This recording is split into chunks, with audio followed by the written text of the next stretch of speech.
একজন এগিয়ে আসলে তার পিছনে আরেকজন বলে যে না এটা হবে না, আরেকজন এগিয়ে আসলে বলতো না উনি যেটা বলছে এগুলো সব ভুল। কওমি মাদ্রাসার স্বীকৃতি হচ্ছিল না, অনেকেই অনেক ধরনের ষড়যন্ত্রই আমি বলবো। বঙ্গবন্ধু কন্যার কাছে আমি একদিন যেয়ে বললাম যে এটা নিয়ে দেরি আর করা যায় না, মনে হয় আপনার ডিক্লেয়ার করে দেওয়ার সময় হয়েছে। কওমি মাদ্রাসার আজকে কিন্তু অনেক অনেক ছাত্র রয়েছে কওমি মাদ্রাসায়। এই ব্যাপারটা আমি খুব কাছ থেকে এবং আমিও কিছুটা এখানে ইমপ্লিমেন্ট করার জন্য আমিও দৌড়াদৌড়ি করেছিলাম।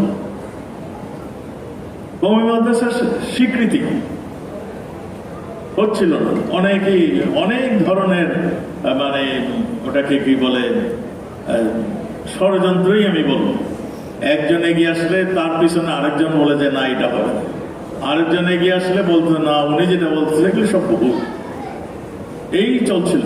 আমি ফরিদ উদ্দিন মাসুদের কথা আমার স্মরণ করে, তিনি এবং আমাদের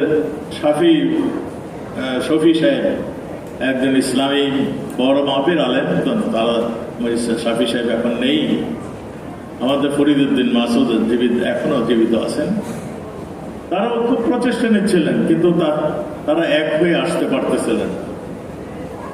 বঙ্গবন্ধু কন্যার কাছে আমি একদিন যেয়ে বললাম যে এটা নিয়ে দেরি আর করা যায় না, মনে হয় আপনার ডিক্লেয়ার করে দেওয়ার সময় হয়েছে। তিনি আমাকে বললেন তুমি যে বলে দাও যে কেউ আসুক আর না আসুক, আমি অতি শীঘ্রই কওমি মাদ্রাসার স্বীকৃতি প্রদান করব। তারপরে দেখলাম সবাই লড়ে চড়ে বসলেন, সবাই দৌড়ঝাঁপ শুরু করলেন, কে কত তাড়াতাড়ি এসে মাননীয় প্রধানমন্ত্রীর সঙ্গে দেখা করবেন, কথা বলবেন। আজকে সেই দৃশ্যটাও মনে পড়ে।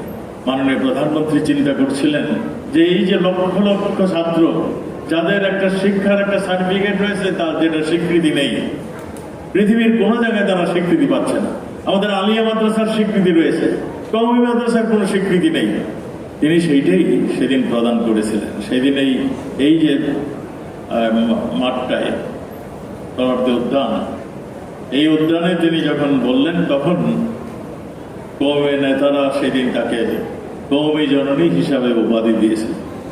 বঙ্গবন্ধু সবসময় ইসলামের কিভাবে বিস্তার করতে পারে, কারণ ইসলাম এটা শান্তির ধর্ম, সেই জন্য তিনি ইসলামের কথা সবসময় বলতেন। যেরকম ভাবে বঙ্গবন্ধুর কন্যাও কিন্তু ঠিক সেইভাবেই আজকে কথা বলছেন।